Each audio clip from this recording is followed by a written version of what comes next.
Marcus Chen had always prided himself on being adaptable.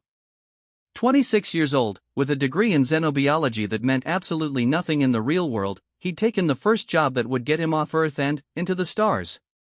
Working as a maintenance technician aboard the commercial transport ship Wandering Star wasn't glamorous, but it paid well enough and gave him a front-row seat to the galaxy's most diverse collection of alien species. The ship was currently docked at Kepler Station, a massive trading hub that orbited the gas giant Kepler 442b. The station was a marvel of engineering, built by a coalition of 12 different species over the course of 3 centuries. Its rotating rings housed everything from luxury hotels to seedy cantinas, and its docking bays could accommodate vessels ranging from single-pilot fighters to kilometer-long cargo haulers. Marcus was in Bay 94, running diagnostics on the Wandering Star's atmospheric recycling system, when he first saw her. The Beastwoman was unlike anything he'd encountered in his 2 years of space travel. She stood nearly 7 feet tall, with the muscular build of a predator and, for that shifted from deep bronze to golden amber depending on the light. Her face was a striking blend of feline and human features, with large amber eyes, a broad nose, and pronounced canine teeth that gleamed when she spoke. She was arguing with the base supervisor, a portly Centaurian whose multiple arms gestured frantically as he tried to explain why her ship couldn't dock in the premium section. "Your vessel lacks proper diplomatic credentials," the supervisor was saying, his translator rendering his chittering speech into standard galactic. "Species without established trade agreements must use the outer rings." The Beastwoman's ears flattened against her skull, and Marcus could see the muscles in her shoulders tense. "My people have traded with the Galactic Consortium for over 50 years, she growled, her voice carrying a rumbling undertone that made the hair on Marcus's arms stand up. "The Kari are not some primitive species to be shunted aside." Marcus paused in his work, partly out of professional curiosity and partly because he'd never seen a Kari before. They were supposedly a warrior race from the Outer Rim territories, known for their fierce independence and reluctance to join larger galactic organizations. This was probably the first one to visit Kepler Station in years. The supervisor's translator buzzed with static as he became more agitated. "Regulations are regulations. Your documentation is insufficient." "My documentation is perfectly valid," the Kari woman snarled, her tail lashing behind her. "You're discriminating against my species because we refuse to bow to consortium bureaucracy." Marcus found himself grinning as he watched the exchange. There was something amusing about seeing the usually pompous base supervisor getting dressed down by someone who could probably snap him in half. The Centaurian was clearly trying to flex his authority, but the Beastwoman wasn't backing down. "Hey, kitty!" Marcus called out, his voice echoing across the bay. "Maybe try purring instead of growling. Might get you better results." The effect was immediate and profound. Every conversation in the bay stopped. The Centaurian supervisor's multiple eyes went wide, and several nearby dock workers turned to stare at Marcus with expressions of horror. But it was the Kari woman's reaction that made Marcus realize he'd made a serious mistake. She turned toward him with the fluid grace of an apex predator, her amber eyes locking onto his with an intensity that made his stomach drop. Her lips pulled back in what was definitely not a smile, revealing teeth that looked far too sharp to belong to anything even remotely civilized. "What did you just say to me, human?" Her voice was low and dangerous, each word carefully enunciated. Marcus suddenly became very aware that he was holding a hydrospanner and she was holding nothing at all, yet he felt distinctly outgunned. I was just making a joke. You know, about cats and purring." The silence that followed was deafening. Marcus could hear the hum of the station's life support systems, the distant chatter of the trading floors, even his own heartbeat thundering in his ears. The Kari woman took a step toward him, then another, her movements predatory and deliberate. "A joke," she repeated, her voice dripping with contempt. "You think my species is a joke?" "No, that's not what you see a proud Kari warrior and think kitty cat. You reduce my people to common pets." She was close enough now that Marcus could see the flecks of gold in her amber eyes, could smell the alien musk of her fur. "Do you have any idea what you've just done?" Marcus looked around the bay, hoping for support, but found only stares of disapproval and fear. Even the Centaurian supervisor had backed away, clearly wanting no part of whatever was about to happen. "Look, I'm sorry," Marcus said, raising his hands in what he hoped was a universal gesture of peace. "I didn't mean to offend you.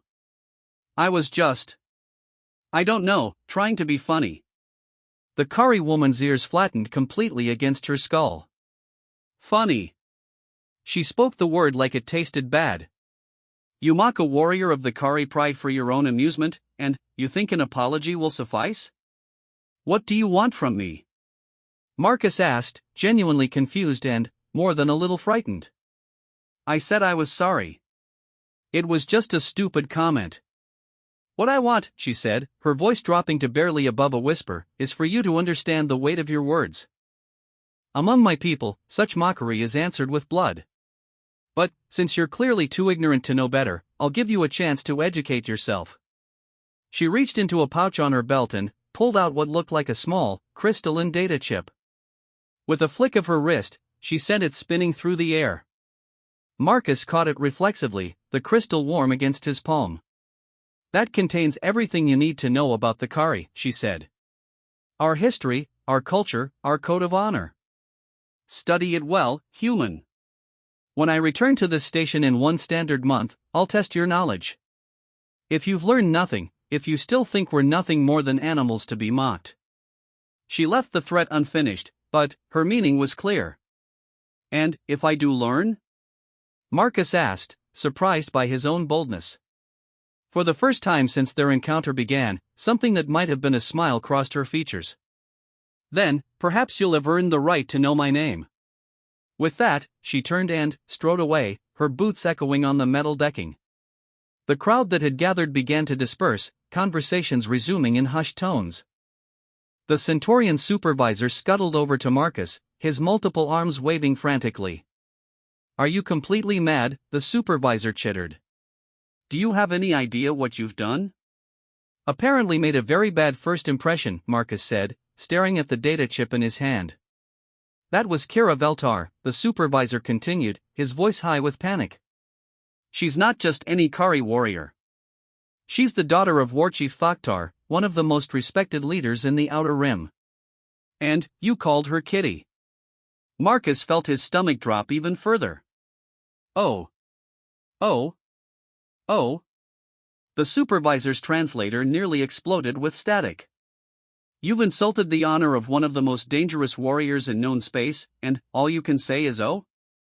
What exactly does that mean for me?" Marcus asked, though he suspected he didn't want to hear the answer. The supervisor's multiple eyes focused on him with something that might have been pity. "It means, my friend, that you have 30 days to become an expert on Kari culture, or you're going to find yourself on the wrong end of a blood feud." Marcus looked down at the data chip again. It seemed such a small thing to hold so much potential consequence. What happens in a blood feud? With the Kari? Usually death. Sometimes exile if you're very lucky and they're feeling merciful. The supervisor patted Marcus on the shoulder with one of his many hands. "I suggest you start studying. Tonight." As the supervisor scuttled away, Marcus remained in the bay, staring at the chip and replaying the encounter in his mind. He'd made plenty of mistakes in his life, but this one felt different. More significant. The way Kara had looked at him, the controlled fury in her voice, the casual way she threatened his life, it all spoke to a culture that took honor very seriously indeed. Marcus made his way back to his quarters aboard the Wandering Star, a cramped but functional space that he'd called home for the past 2 years. He activated his personal terminal and inserted the data chip, not sure what to expect. What he found was overwhelming. The chip contained thousands of files, historical documents, cultural analyses, linguistic guides, even recordings of Kari ceremonies and rituals. There were military histories dating back millennia, philosophical treatises on the nature of honor and duty, and detailed genealogies of the major pride families.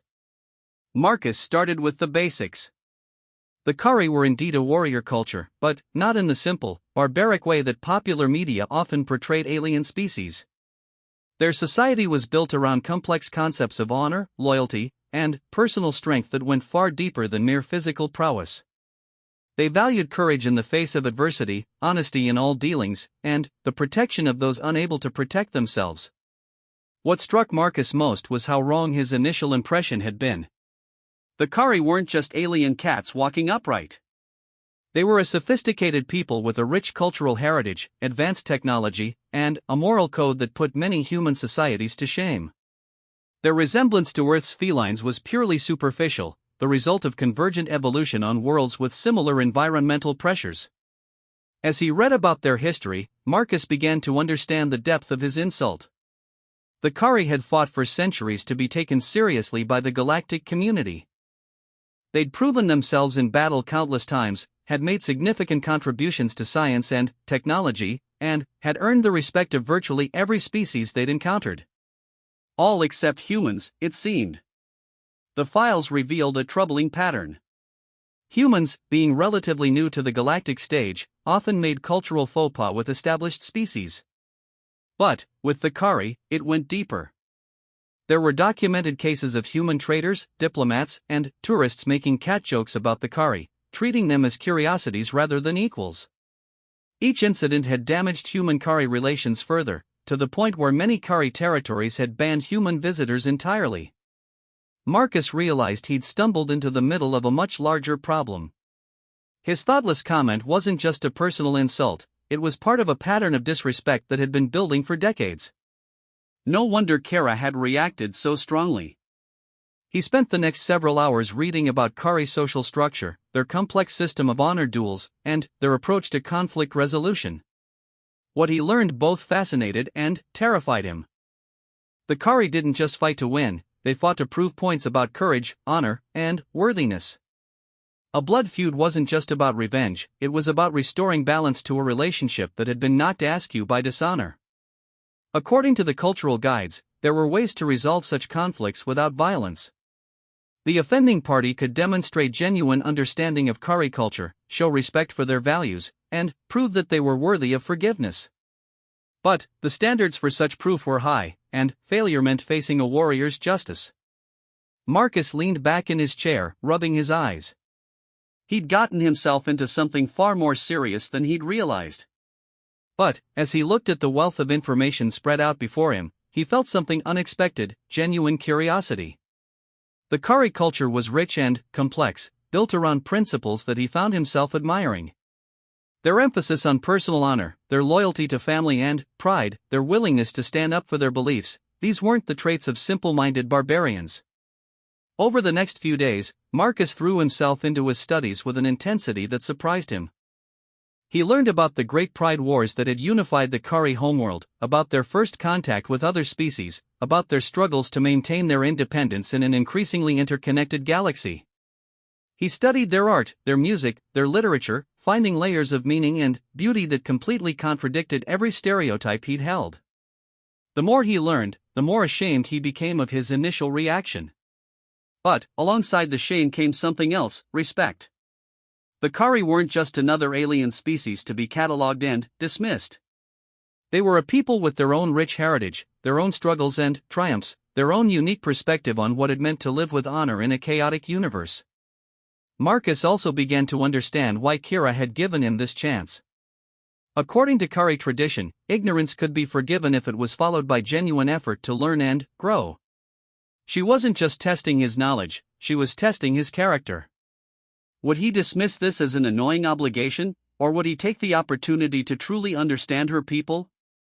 As the wandering star departed Kepler Station and continued its route through the Outer Rim territories, Marcus made the most of his time. He practiced Kari pronunciation, memorized the names and achievements of famous warriors, and studied the intricate social protocols that governed Kari interactions. He even attempted to understand their concept of Veltar, a complex term that seemed to combine personal honor, family duty, and individual excellence into a single ideal. 3 weeks into his studies, Marcus had what he could only describe as an epiphany. He was reading about a Kari philosophy called strength through understanding, which emphasized the importance of knowing one's enemies, allies, and oneself with equal clarity. The text spoke of warriors who were feared not just for their physical prowess, but for their ability to see through deception, understand complex motivations, and find honor even in defeat. It struck him that this was exactly what Kira was doing. She could have simply challenged him to combat or filed a complaint with station security. Instead, she'd given him the tools to understand not just what he'd done wrong, but why it mattered. She was offering him a chance to transform ignorance into wisdom, disrespect into honor. Marcus realized that his month of study was more than just avoiding a beating or death. It was an opportunity to become a better person, to move beyond the casual prejudices and assumptions that had led to his mistake in the first place. For the first time in years, he felt like he was learning something that truly mattered. As the wandering star prepared to return to Kepler Station for another supply run, Marcus felt a mixture of anxiety and anticipation. He'd absorbed everything the data chip contained and more, seeking out additional sources from the ship's database and even purchasing specialized texts at trading posts along their route. He felt confident in his knowledge of Kari culture, but he also understood that knowledge alone wouldn't be enough. Kara would be looking for more than just facts and figures. She'd be looking for genuine understanding, for proof that he'd learned to see the Kari as they truly were rather than through the lens of human prejudice. She'd be looking for evidence that he'd grown. The question was, had he grown enough? Marcus stood at the viewport of his quarters, watching Kepler Station grow larger as the wandering star approached its birth. 28 days had passed since his encounter with Kara Veltar, and every one of those days had been spent in intensive study of Kari culture, history, and philosophy. His quarters were now filled with data tablets, printed texts, and handwritten notes covering everything from ancient Kari poetry to modern military tactics. But, despite his preparation, Marcus felt his heart racing as the station's docking clamps engaged with a metallic clang. Somewhere on that massive structure was a 7-foot-tall warrior who could end his life with her bare hands, and she was expecting him to prove that he'd learned to see beyond his own ignorance. The docking process took 2 hours, during which Marcus paced his quarters like a caged animal. He'd memorized the genealogies of the 12 major pride families, could recite the 7 principles of Kari honor, and had even taught himself basic phrases in the Kari language. But, would it be enough? Captain Rodriguez's voice crackled over the ship's intercom. All crew were cleared for shore leave. Remember, we're only here for 3 days, so make them count. Chen, report to my office before you disembark. Marcus made his way to the captain's quarters, wondering if word of his situation had somehow reached the ship's command staff. Captain Rodriguez was a weathered woman in her 50s who'd been running cargo between the rim worlds for longer than Marcus had been alive. She looked up from her manifest pad as he entered. "I hear you've got a situation waiting for you on the station," she said without preamble. "How did you word travels fast in space, especially when it involves someone insulting a Kari warchief's daughter?" Rodriguez leaned back in her chair, studying Marcus with sharp eyes. "You know, I've been dealing with the outer rim species for 20 years, and I've seen plenty of humans make cultural mistakes. But yours might be the stupidest one I've encountered." Marcus winced. "Thank you for the confidence boost, Captain. Here's the thing, though," Rodriguez continued, her expression softening slightly. "I've also seen what happens to people who take their mistakes seriously and try to fix them.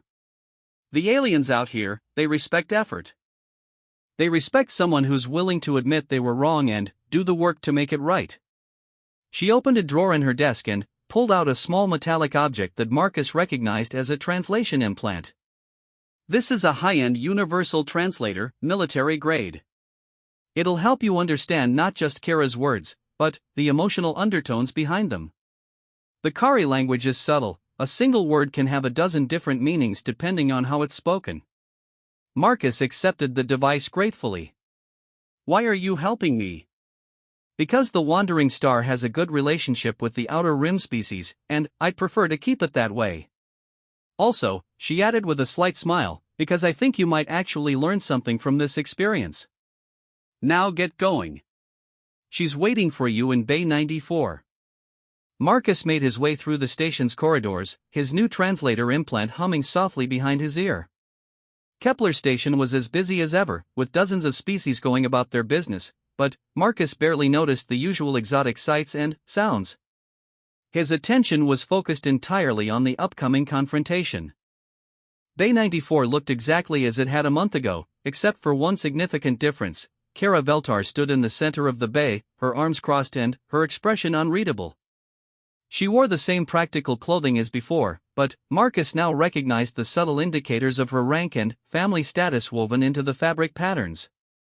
Her ship, a sleek Predator-class vessel that Marcus hadn't noticed during their first encounter, sat in the premium docking space that she'd been denied before. "Human," she said as he approached, her voice carefully neutral. "You came."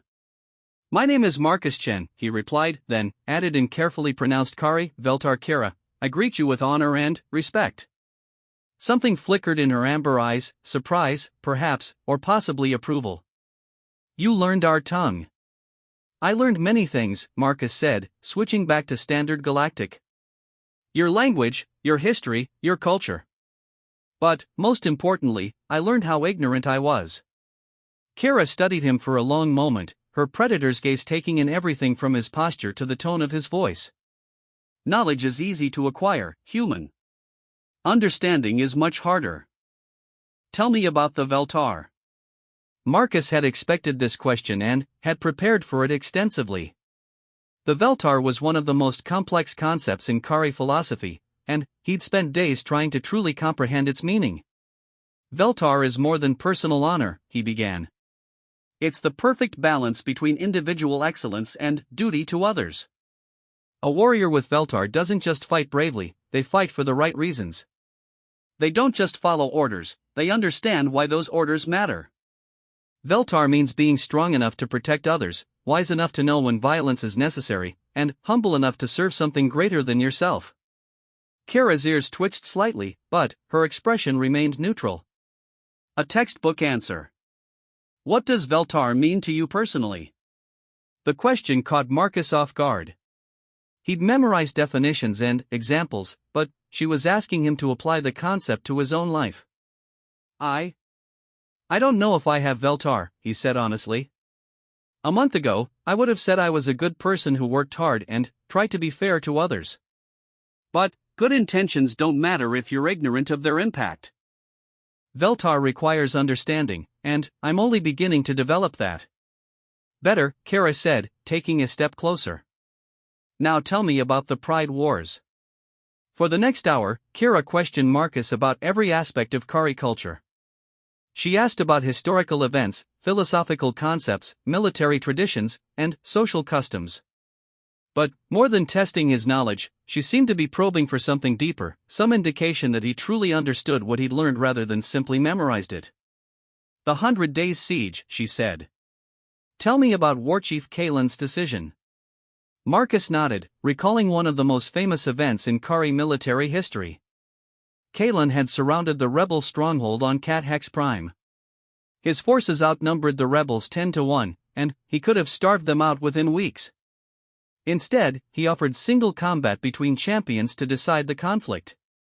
His advisors thought he was mad. Why did he make that choice? Because Veltar demanded it, Marcus said. The rebels were fighting for their homeworld, defending their families. They deserved the chance to prove their courage in honorable combat rather than die slowly of hunger and disease. Kalen understood that how you win matters as much as winning itself. Kara's tail swished behind her, a sign that Marcus had learned indicated either agitation or deep thought. "And what happened to Kalen?" "He lost," Marcus said. "The rebel champion was younger and faster. But Kalen's gesture earned such respect from the rebels that they agreed to negotiate rather than fight to the death. The war ended with honor intact on both sides, and Kalen's reputation grew even though he'd been defeated." "You understand the lesson?" Marcus considered the question carefully. "That true strength sometimes means accepting defeat if it serves a greater purpose. That Veltar isn't about personal glory, it's about doing what's right even when it costs you."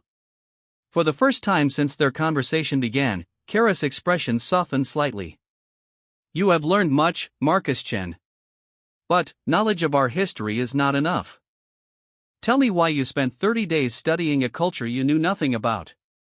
The question was simple, but Marcus sensed that his answer would determine everything that followed. He thought about the easy responses he could give, that he'd wanted to avoid a fight, that he'd been curious about alien cultures, that he'd had nothing better to do during the long journey between stations. All of those things were partially true, but none of them captured the real reason. Because I was ashamed, he said finally. Not just because I'd insulted you, but because of what my ignorance revealed about me. I'd been traveling through space for 2 years, interacting with dozens of species, and I'd never bothered to really learn about any of them. I treated them all as curiosities or obstacles or opportunities, but never as people with their own rich cultures and histories. Marcus paused, gathering his thoughts. When I called you Kitty, I wasn't just making a joke. I was reducing your entire species to a simple stereotype based on physical appearance. I was demonstrating exactly the kind of ignorance and prejudice that humans are becoming known for throughout the galaxy. And I was too ignorant to even realize what I was doing. Kira listened without interruption, her amber eyes fixed on his face. Studying your culture didn't just teach me about the Kari, Marcus continued. It taught me how to see. Really see. Not just the surface differences that make other species seem exotic or strange, but the deeper similarities that make us all people struggling with the same fundamental questions about how to live with honor and meaning. And what will you do with this new sight? Kira asked. I don't know yet, Marcus admitted. I can't undo 30 years of conditioning overnight. But I can start looking at every interaction as an opportunity to understand rather than judge. I can approach other cultures with curiosity instead of assumption. And, maybe, if I'm very lucky and work very hard, I can develop something approaching Veltar. Kira was quiet for a long moment, her gaze distant as if she were looking at something far beyond the confines of the docking bay. When she finally spoke, her voice was softer than Marcus had ever heard it. Do you know why I gave you this test, Marcus-chan? To see if I could learn from my mistakes? Partially. She turned back to him, and Marcus was surprised to see something that might have been sadness in her eyes. But mostly because I was tired of hating humans. The admission caught Marcus completely off guard. Hating us? Your species has been in space for less than a century, yet you've managed to insult, offend, or anger virtually every established culture you've encountered. You approach the galaxy with such confidence, such certainty that your way of seeing things is correct, that you rarely bother to learn about anyone else's perspective. Kara began pacing, her movements restless and agitated. I've encountered dozens of humans over the years. Traders who tried to cheat my people because they thought we were too primitive to understand complex contracts. Diplomats who spoke to us like we were children who needed guidance from a more advanced species. Tourists who took pictures of us like we were animals in a zoo. Marcus felt a growing sense of horror as he began to understand the scope of the problem. All of us? Not all, Kara said. But enough that many Kari have concluded that humans are simply incapable of respect. There are entire pride territories that refuse to deal with your species at all. Some warchiefs have suggested that humanity should be quarantined until you mature enough to join galactic civilization properly. But, you don't agree? Kara stopped pacing and looked directly at him. I thought perhaps I was wrong to hope for better. That humans were fundamentally different from other species, lacking some essential capacity for growth and understanding. Your comment in this bay seemed to confirm everything I'd feared. Marcus felt the weight of her words settling on his shoulders. He wasn't just representing himself in this encounter, he was representing all of humanity. The realization was both terrifying and sobering. The test wasn't really about whether you could memorize Kari culture, Kira continued. It was about whether you could recognize your own ignorance and choose to do something about it. Whether you could look beyond your preconceptions and see us as we truly are. Whether you possessed the Veltar to admit when you were wrong and grow from the experience. And, did I pass? Marcus asked, though he wasn't entirely sure he wanted to hear the answer. Kira studied him for another long moment, then did something that completely surprised him. She smiled. Not the predatory expression he'd seen before, but a genuine smile that transformed her entire face. You exceeded my expectations, Marcus-chan. Not just in your knowledge of our culture, but in your willingness to examine your own assumptions and grow beyond them. That is Veltar in action. Marcus felt a wave of relief so intense it nearly made his knees buckle. So we're good? Better than good, Kira said. You asked earlier what happens if you demonstrate understanding. The answer is that you earn the right to know my name and my respect. But you've done more than that. You've shown me that humans are capable of wisdom and growth. That gives me hope for future relations between our species. She extended her hand in what Marcus recognized as a traditional Kari gesture of respect between equals. I am Kara Veltar, daughter of Warchief Thoktar, champion of the Golden Pride.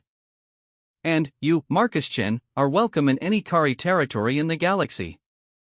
Marcus clasped her hand, feeling the strength in her grip and the calluses that spoke of years of weapons training. I'm honored by your trust. The honor is mutual, Kira said. But our business is not finished. Your education has only just begun.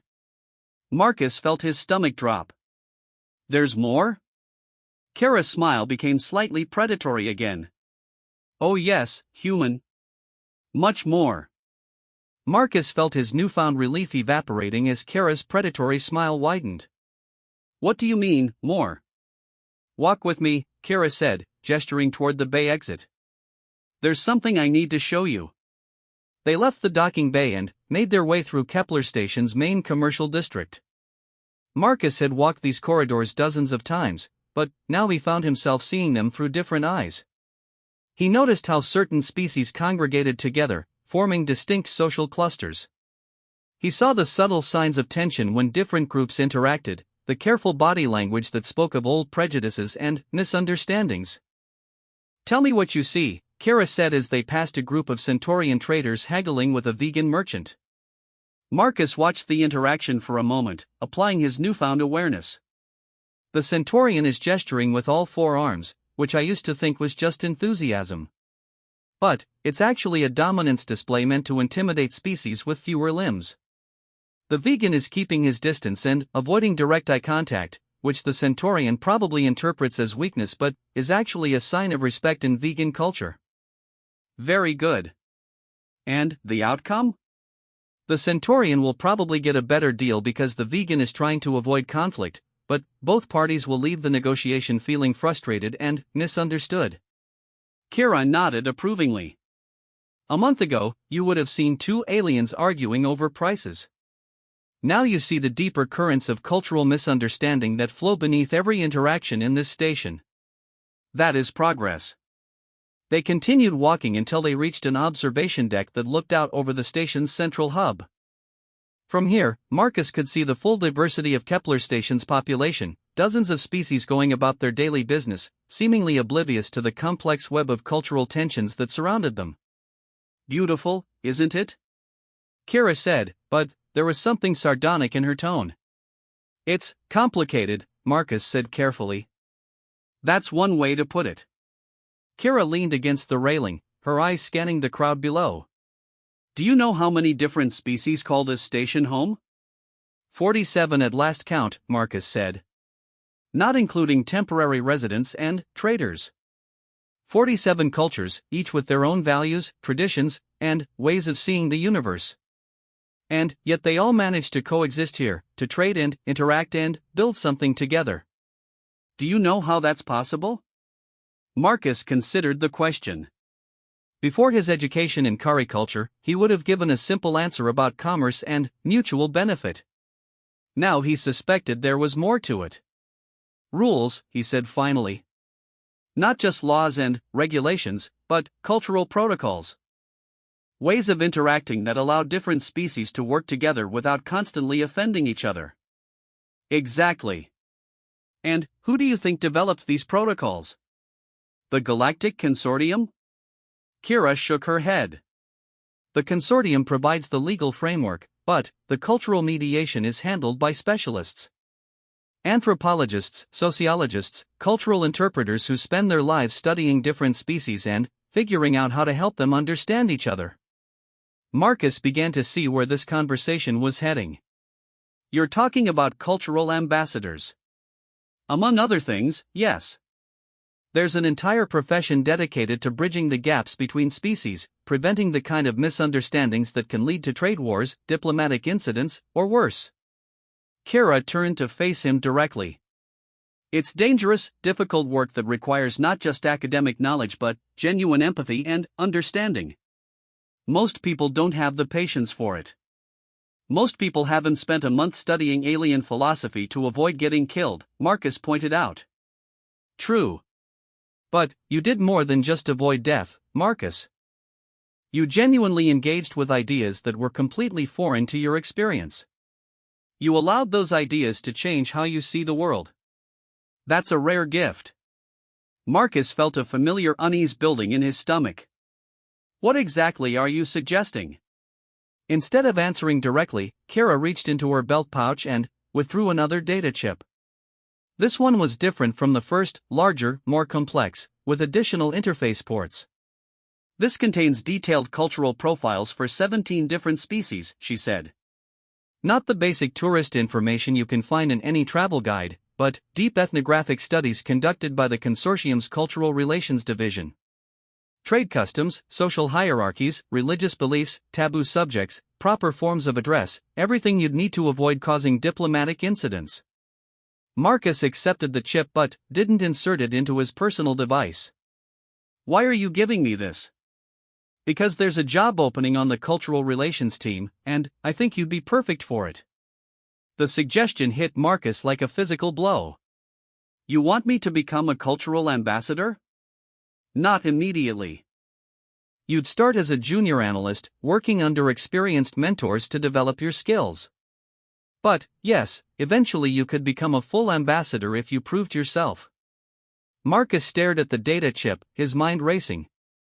I'm a maintenance technician. I fix atmospheric recyclers and waste management systems. I'm not qualified to represent humanity in diplomatic situations. A month ago, you weren't qualified to understand Kari culture either, Kara pointed out. Qualifications can be developed. What matters is having the right mindset. Which is curiosity instead of judgment. Humility instead of arrogance. The willingness to admit when you're wrong and learn from your mistakes.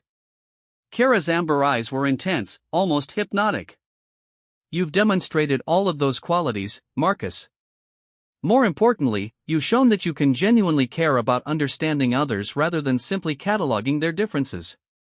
Marcus thought about his current life, the cramped quarters aboard the Wandering Star, the routine maintenance tasks, the slow journey from one trading post to another.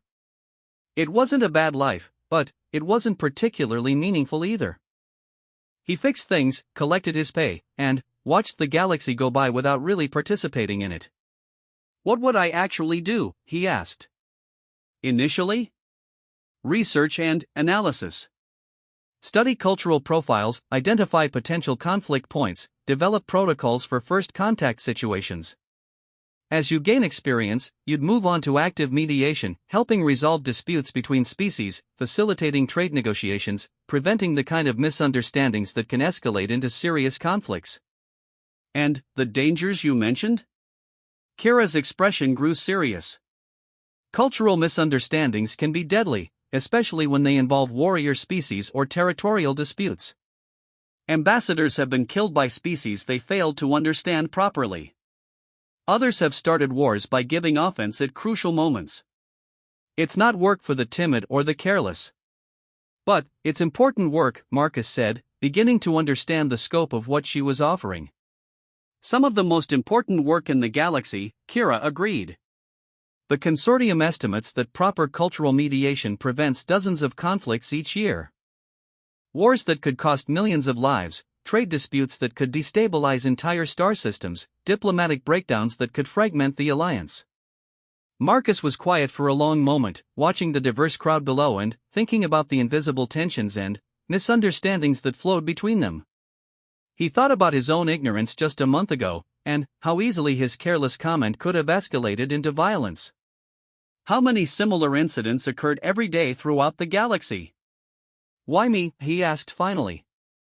There must be trained xenobiologists and diplomats who'd be better suited for this. You'd think so, Kara said with a bitter laugh. But most of them have the same problem you had initially, they approach other cultures as subjects to be studied rather than people to be understood. They learn facts and protocols but miss the emotional and spiritual dimensions that really matter. She gestured toward the observation window. I've worked with consortium cultural specialists before. Most of them can tell you exactly how to greet a vegan trade delegation or which gifts are appropriate for a Centaurian birthday celebration. But they can't explain why those customs matter to the people who practice them. They see culture as a collection of arbitrary rules rather than a living expression of a species' deepest values. And you think I'm different?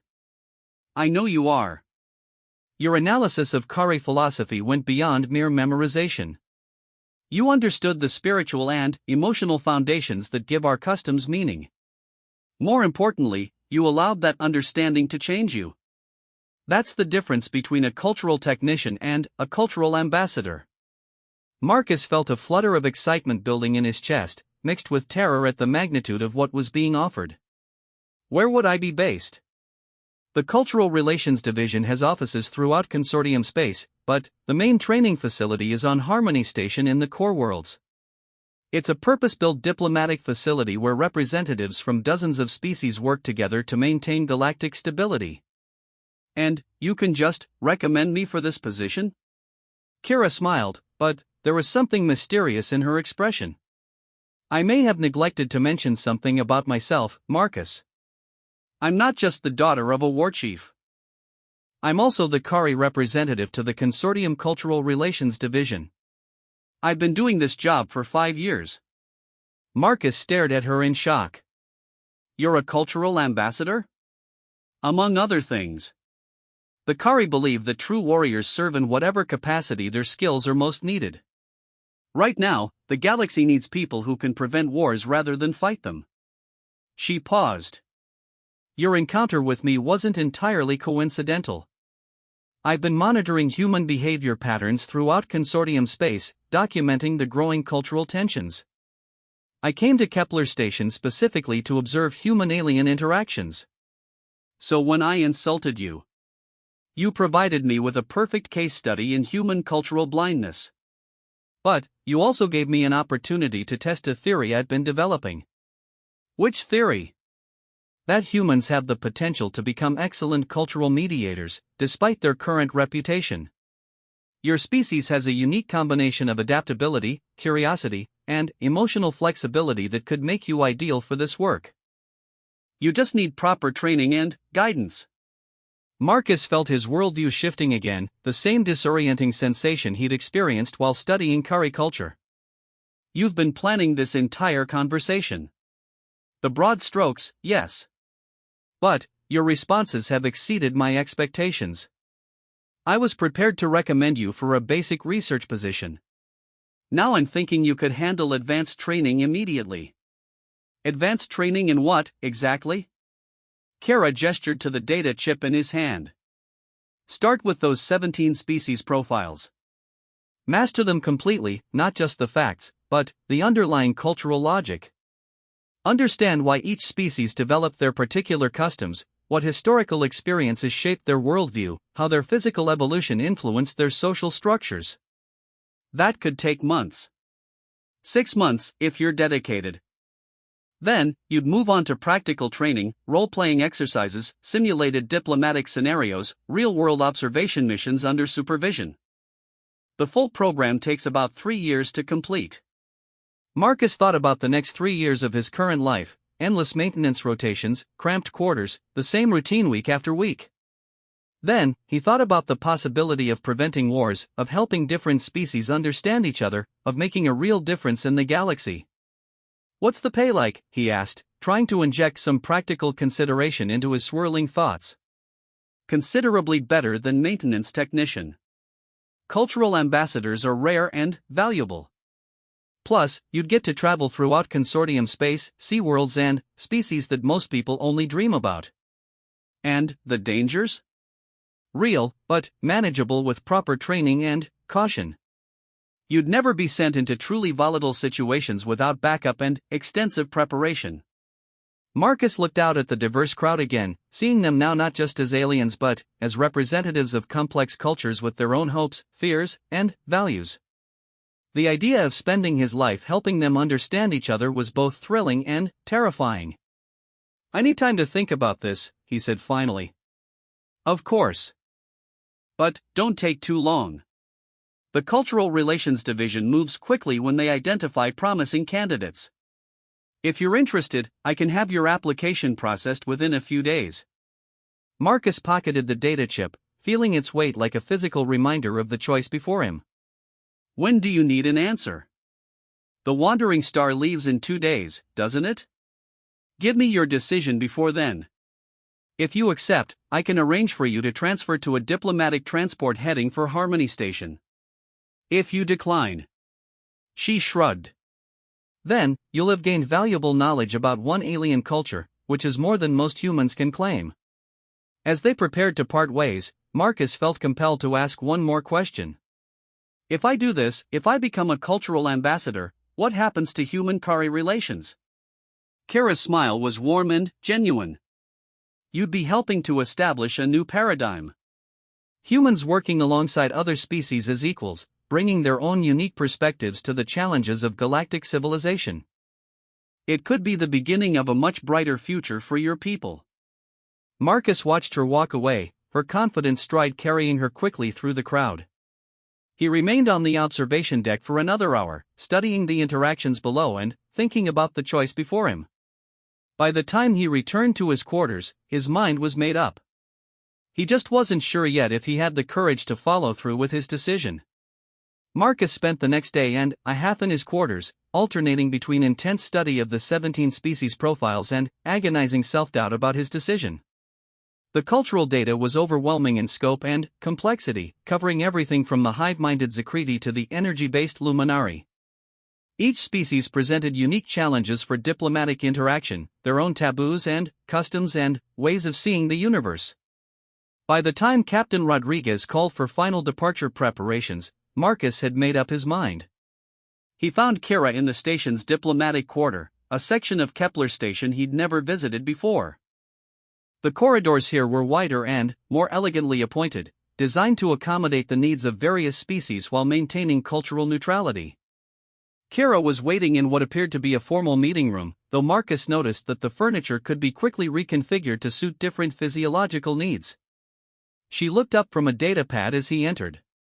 "You've decided," she said. It wasn't a question. Yes. Marcus took a deep breath. I want to do this. I want to become a cultural ambassador. Kara's ears perked up, and her tail swished with what Marcus now recognized as satisfaction. I'm pleased, though not surprised.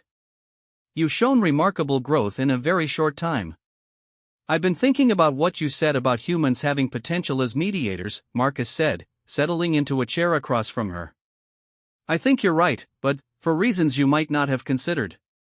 Oh? Explain. Marcus organized his thoughts, drawing on insights that had crystallized during his intensive study session. Most of the established galactic species have rich, ancient cultures that have remained relatively stable for centuries or millennia. That's a strength, it gives them deep wisdom and strong identities. But it can also be a weakness when it comes to understanding rapid change or radically different perspectives. Kara leaned forward, clearly interested. Continue. Humans are cultural chameleons by necessity. We've only had unified global civilization for about 2 centuries, and we've been forced to adapt and change at breakneck speed. We don't have the luxury of ancient, unchanging traditions. That makes us naturally flexible, naturally curious about other ways of doing things. An interesting perspective. How does that translate to diplomatic work? We're used to being confused and having to figure things out quickly. Most humans have experience working with people from completely different backgrounds, even within our own species. We've had to develop skills for bridging cultural gaps just to function in our own society. Kara made a note on her datapad. That's actually very insightful. It hadn't occurred to me that humanity's relative youth might be an advantage in this context. There's another factor too, Marcus continued, gaining confidence. We're still proving ourselves to the galactic community. We don't have the luxury of arrogance that comes with being an established power. We have to work harder to earn respect, which means we're more motivated to truly understand other species rather than simply imposing our own values. Provided you can overcome your initial tendency toward ignorant stereotyping, Kara said dryly. Marcus winced. Yes. There's definitely room for improvement there. Kara stood up, moving to a wall display that showed a complex organizational chart. The Cultural Relations Division is structured around regional specialization and species expertise. New recruits typically start in research positions, analyzing cultural data and developing interaction protocols. From there, they can move into active mediation, first contact situations, or crisis intervention. Crisis intervention? When cultural misunderstandings threaten to escalate into violence or war. It's the most dangerous work we do, but also the most important. Last year alone, our intervention teams prevented 14 potential conflicts that could have destabilized entire star systems. Marcus studied the organizational chart, noting the complex web of relationships between different departments and specializations. Where would I fit in? Initially, you'd be assigned to the Human Cultural Analysis Department. It's a new division, established specifically to study human interaction patterns with other species and develop better integration protocols. Human cultural analysis? That sounds like I'd be studying my own species. Exactly. One of the biggest challenges facing the consortium is the rapid expansion of human presence in previously stable regions. Your people are spreading faster than anyone can keep up with, often without proper cultural preparation. We need specialists who understand both human psychology and alien perspectives to help manage that expansion more smoothly. The implications of what she was saying began to sink in. You're talking about changing how humans interact with the rest of the galaxy. In part, yes. But also about helping other species understand and adapt to human presence. Cultural mediation works both ways. Sometimes the established species need to modify their expectations as much as the newcomers need to learn proper protocols. Kara touched a control on the wall display, and it zoomed in on a specific section of the galaxy map. For example, there's a situation developing in the Kepler Reach where human colonists are coming into conflict with a species called the Thylaurians. The humans want to establish mining operations on worlds that the Thylaurians consider sacred ancestral sites. That sounds like a recipe for war. It could be, if not handled properly. The traditional approach would be to impose a consortium mandate prohibiting human activity in the region. But that just pushes the conflict underground and ensures it will resurface later. A better solution would be to find ways for both species to coexist and benefit from each other's presence. Marcus studied the map, noting the proximity of human and Thylaurian territories. Have you tried direct negotiation? Multiple times. The problem is that neither species really understands the other's perspective. The humans see the Thylaurians as primitive nature worshippers standing in the way of progress. The Thylaurians see humans as destructive barbarians with no respect for the sacred. Both views are oversimplified and counterproductive. So you need someone who can translate between worldviews. Precisely. Someone who understands human motivations and values but can also see them from an outside perspective. Someone who can help humans understand why these particular worlds are sacred to the Thylaurians, and help the Thylaurians understand that human expansion isn't necessarily about conquest or destruction. Marcus felt a surge of excitement at the challenge. When would I start? As soon as you complete basic orientation and training. 3 months of intensive cultural immersion, followed by practical fieldwork under supervision. Kira paused. I should mention that your first assignment would likely be the Thylaurian situation. It's considered a good training ground for new ambassadors because the stakes are high enough to matter but not so critical that mistakes would be catastrophic. Only potentially starting a war. No pressure. Kira's laugh was surprisingly warm. You'll have extensive backup and guidance.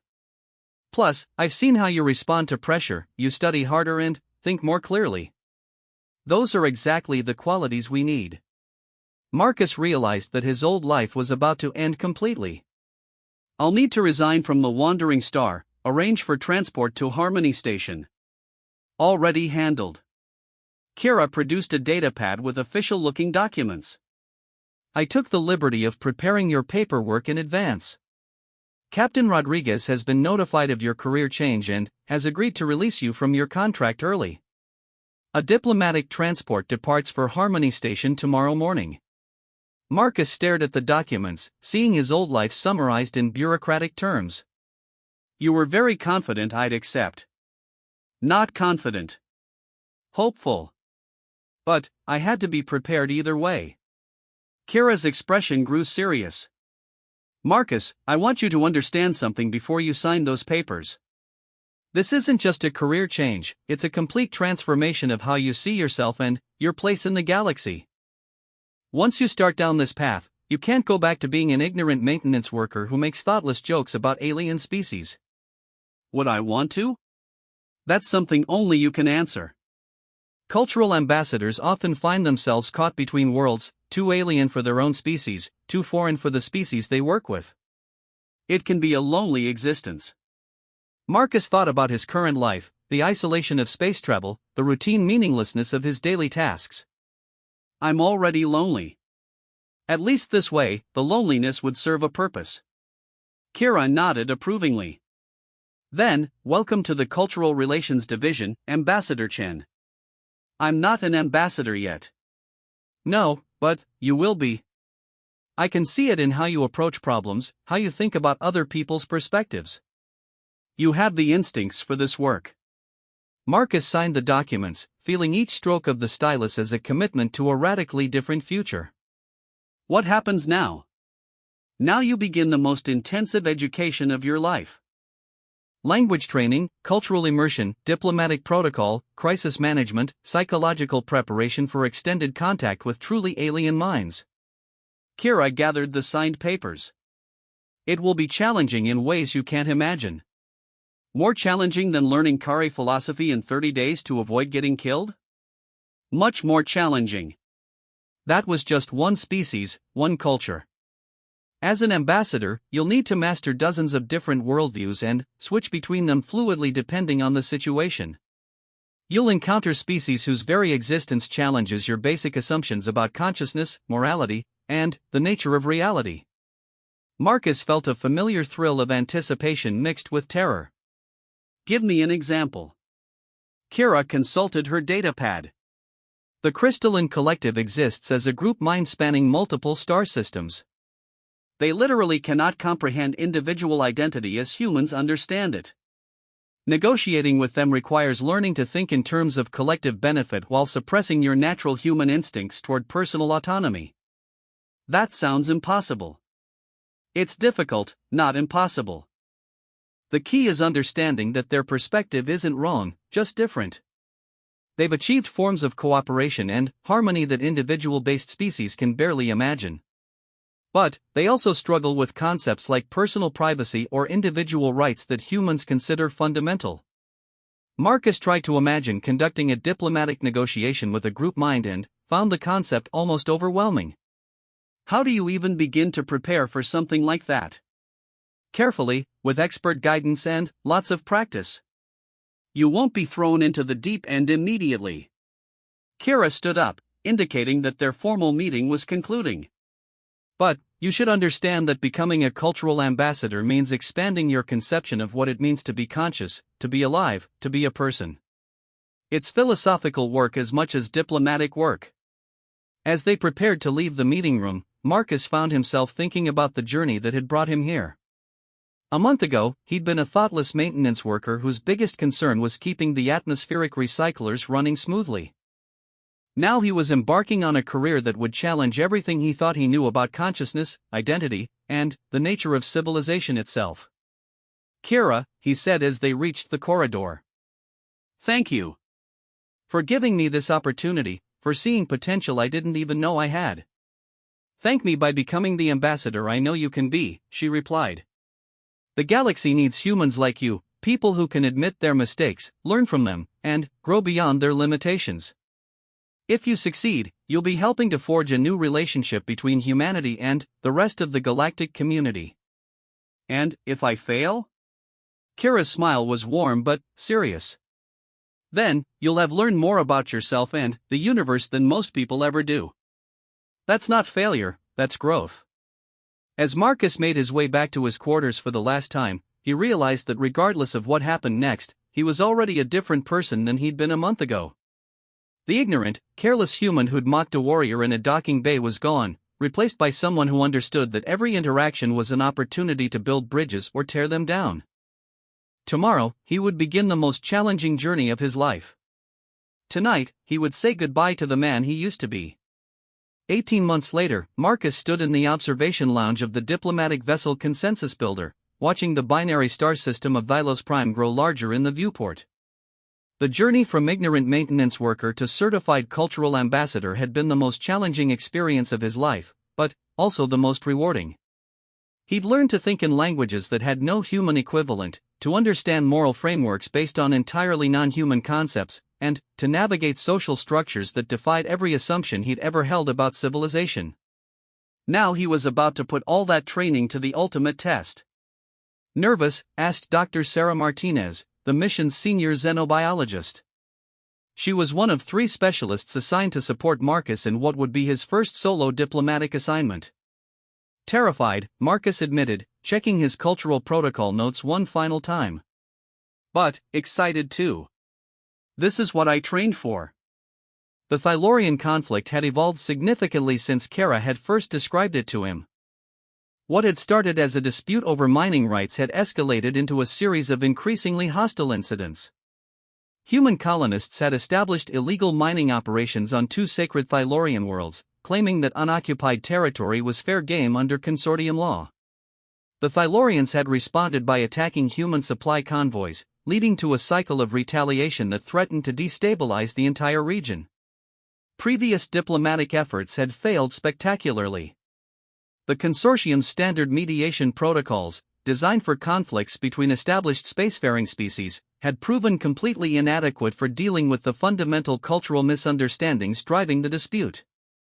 Both sides had withdrawn from negotiations, and several consortium members were calling for military intervention to prevent the conflict from spreading.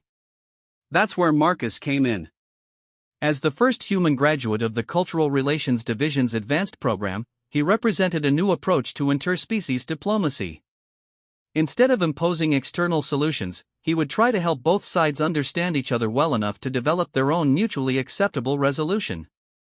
Remember, said Commander Elena Voss, the mission's military advisor, you're not here to take sides. Your job is to facilitate understanding, not to favor human interests over Thylorian ones. Marcus nodded, though privately he knew the situation would be more complex than that. His human heritage inevitably colored his perspective, but his training had taught him to use that bias as a tool rather than fight against it. He could understand human motivations intuitively while viewing them through an alien lens, potentially seeing solutions that pure objectivity might miss. The Consensus Builder dropped out of hyperspace near Thylos Prime's outer moon, where representatives from both sides had agreed to meet on neutral ground.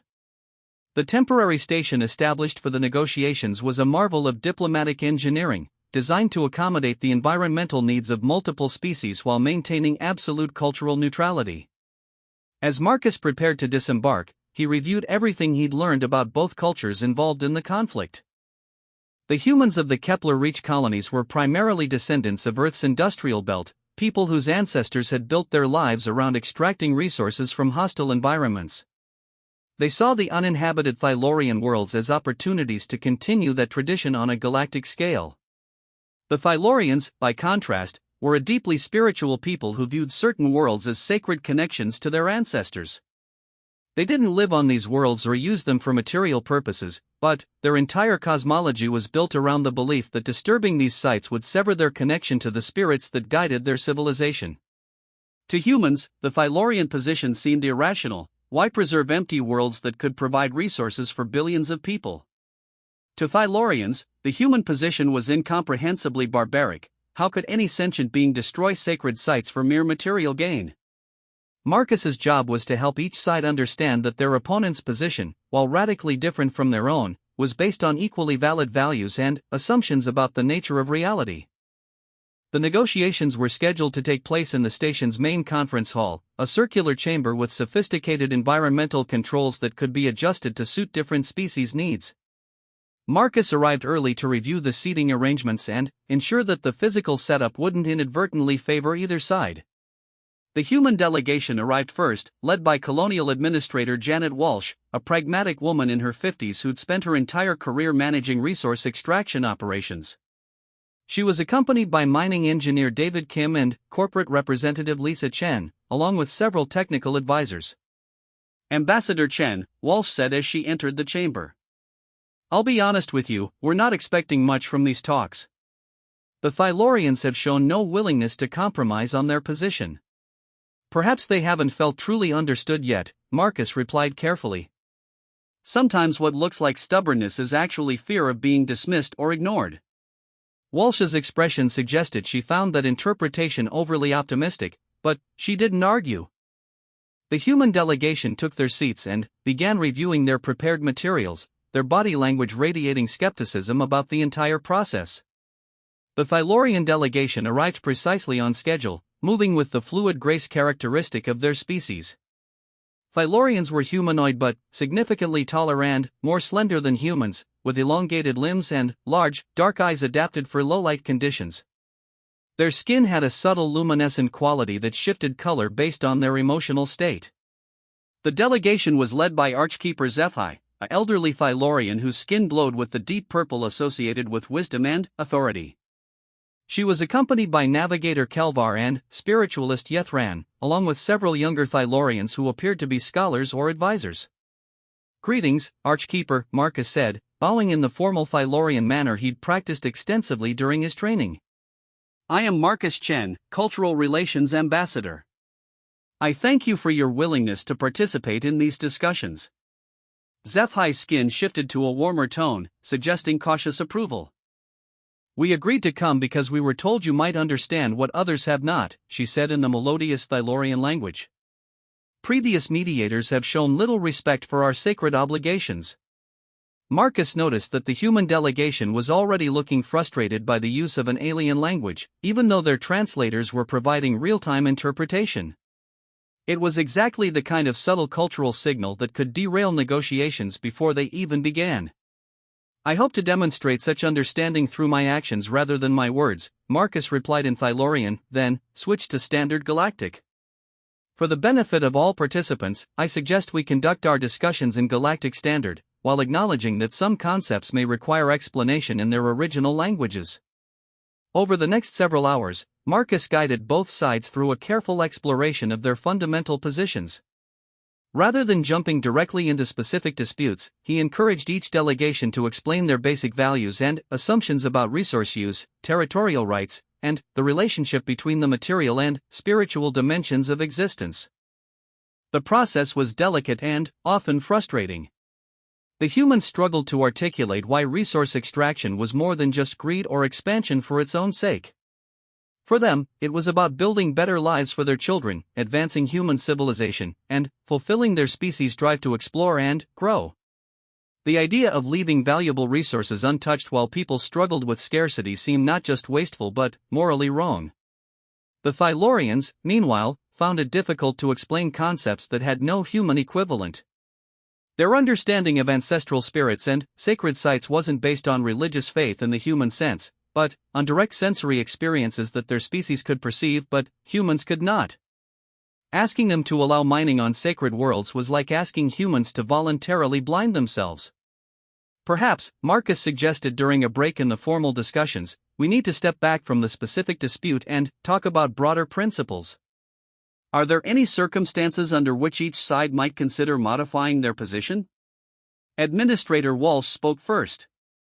"We might be willing to avoid certain specific sites if the Thylorians could provide clear boundaries and accept development of non-sacred areas.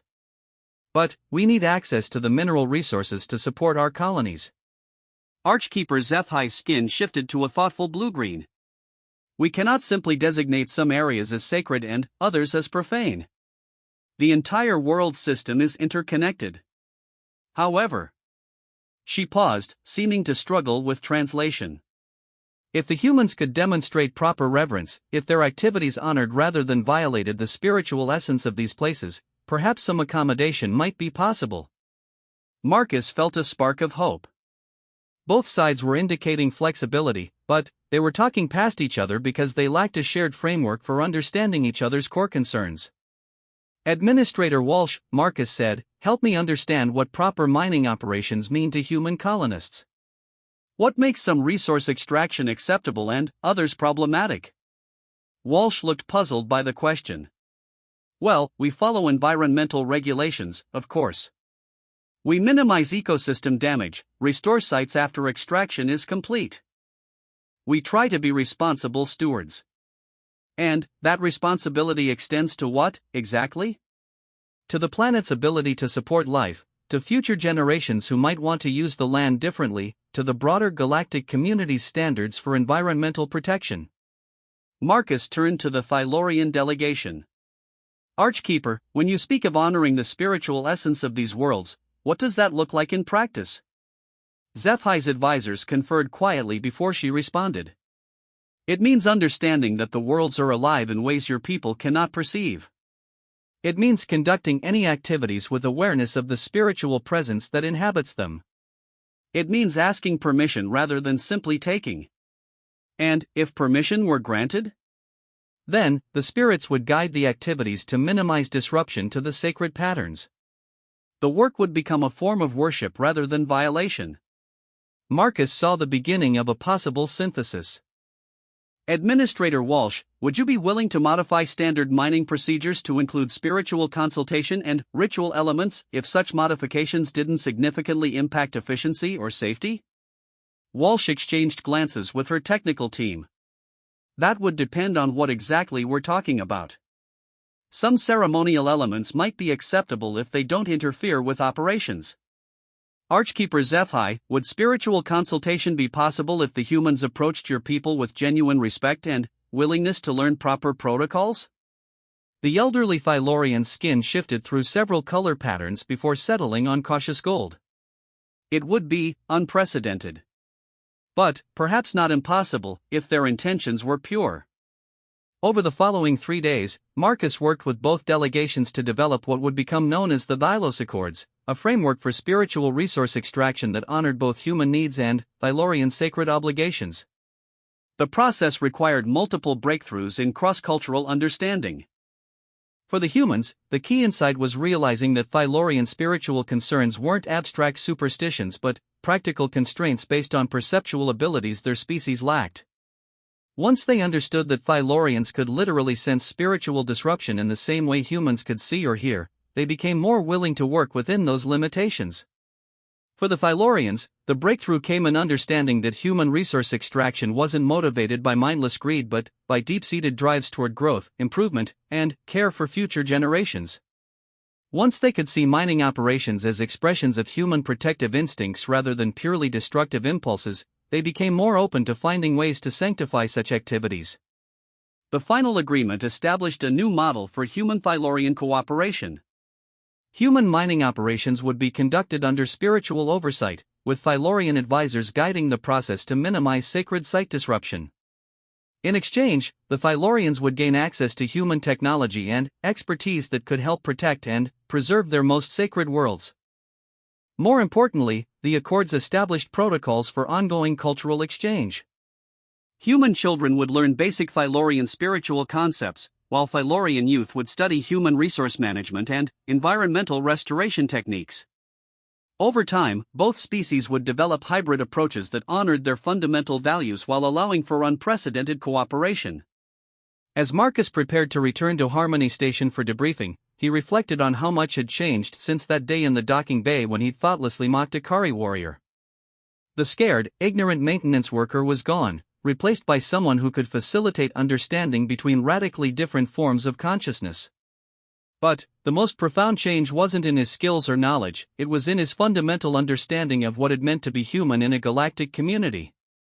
Humans weren't uniquely good or evil, wise or foolish. They were simply one species among many, each bringing their own gifts and limitations to the complex challenge of building a truly inclusive civilization. So, Dr. Martinez asked as they watched the Thylos system recede in the viewport. How does it feel to have prevented your first war? Marcus smiled, thinking of Kira and the journey that had brought him to this moment. Like the beginning of something much bigger than I ever imagined. The consensus builder jumped into hyperspace, carrying news of the successful negotiations back to the core worlds. Behind them, human and Thylorian representatives were already beginning the delicate work of implementing their agreement, building new forms of cooperation that would serve as a model for other species facing similar challenges. Marcus Chen had started his space career as a maintenance worker who fixed broken systems.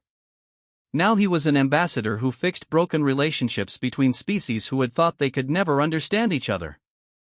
And, in a galaxy filled with countless forms of consciousness, each struggling to find their place among the stars, there would always be more bridges to build. The transformation that began with a thoughtless insult had become something neither Marcus nor Kira could have predicted, proof that humans, despite their flaws and ignorance, possessed a unique gift for growth and adaptation that might just help hold the galaxy together. As he began planning his next assignment, Marcus realized that his greatest adventure was just beginning.